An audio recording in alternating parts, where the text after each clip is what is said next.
Alright guys, welcome back. CFP here, and this is Survival Living. So today we have a couple little things we want to show y'all. Some ideas actually for preppers, preparedness, thinking about homesteading, things like that. I really believe that we need to be more self-sufficient. Now, am I 100% Now, am I 100% self-sufficient? No. Now, we've taken steps on buying property out in another state, Wyoming. We will be homesteading there eventually. We're just not there yet. We have our trailer that we pull behind our SUV. It has its own power source.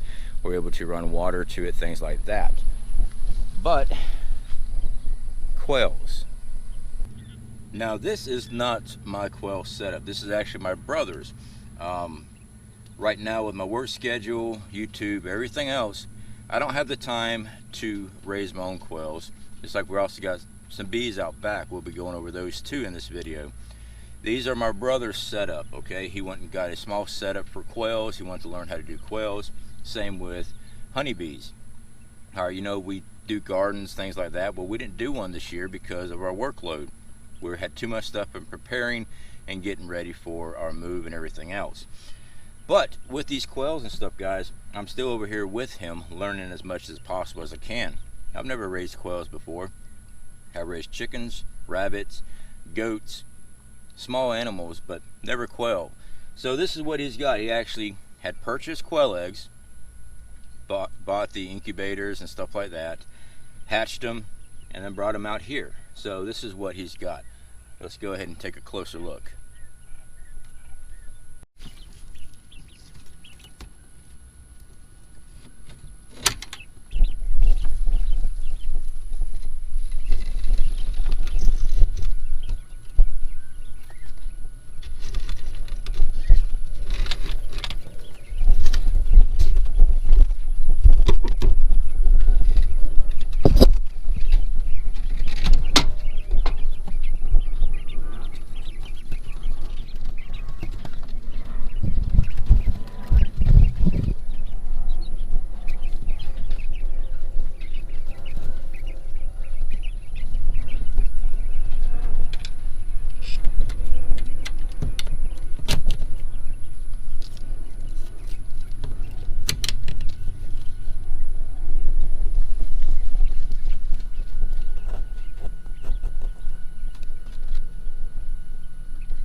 So as you can see, he's got quite a few already.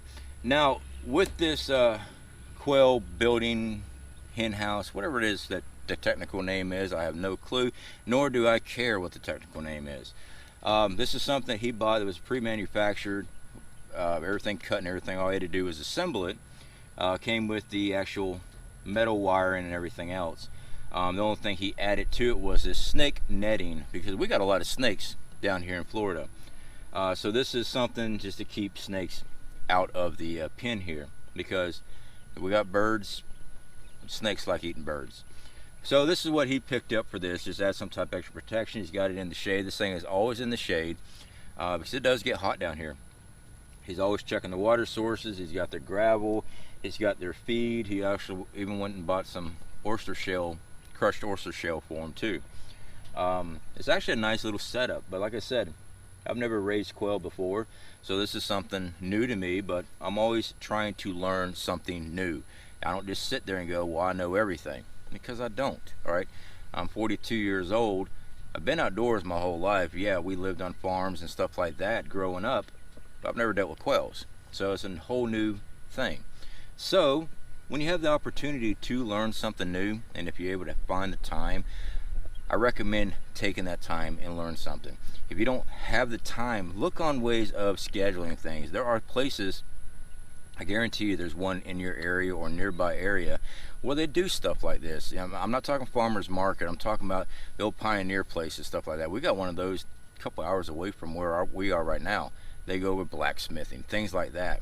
Take a weekend, go out and go do something like that. Go check it out. See if it's something that you think you might be able to do and enjoy. Blacksmithing is actually a really good idea, learning how to do that, build your own forge and stuff like that for shtf. If we ever lost the stuff we have available to us today, how are you going to manufacture things? Now, I read the comments. Well, I lived without power for 20 years. It ain't no big deal to me. Okay, congratulations on that. Yeah, I've lived without power for a while too. I enjoy having power. It makes my food preservation last much longer. The comfort level is a lot better. I'll tell you right now, here in Florida, where we are, without power, any way of producing power, making your own power, a lot of people will not make it because of the heat.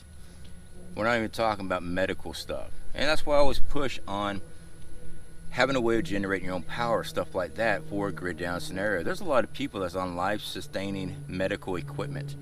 They rely on power, okay?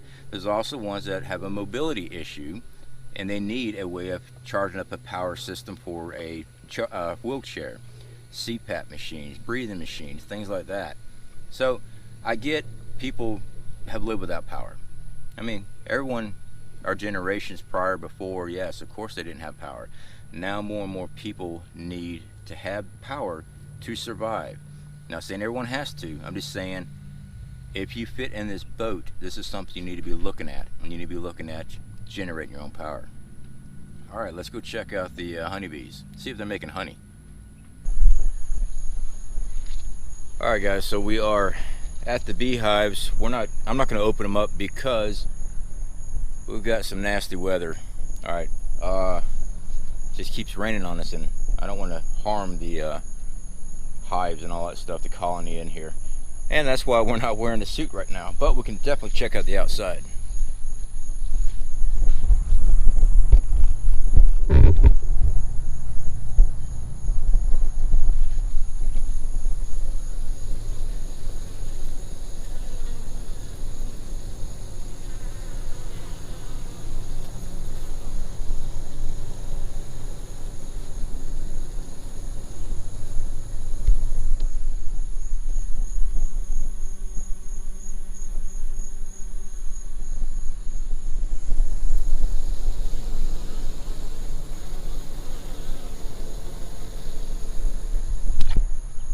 Seems to be a lot less activity than what usually happens. Usually the whole front side of that box has bees all over it, but like I said, it's raining, so really can't be cracking those things open. We don't want to damage the colony, but I will say if there is honey in there, I definitely will let y'all know. Also, my brother's channel is, I think he's changed the name of it, but the link is in the description. It used to be Go Freeze Beekeeping. But I've been talking to him about changing this channel name, something much easier to type in and more rememberable. So look for a change, but the link is in the description. All right, guys, please keep on prepping. Switching hands here. Keep on prepping. Don't ever stop. All right. If you got a spare $5, put it towards food. Okay, canned goods. I'm not talking about DoorDash, whatever. All right, put it towards food that you can put away for that rainy day. And we always keep food on hand. We keep food hidden. We've had to use it many different reasons, anywhere from job loss, injuries, natural disasters, house fires, anything. Having stuff on hand. And that's why I always say put the stuff somewhere else besides just your house. So when I had that house fire up in Oregon, I lost everything. Well, almost everything. So yeah, spread your stuff out. Don't just keep it in one spot.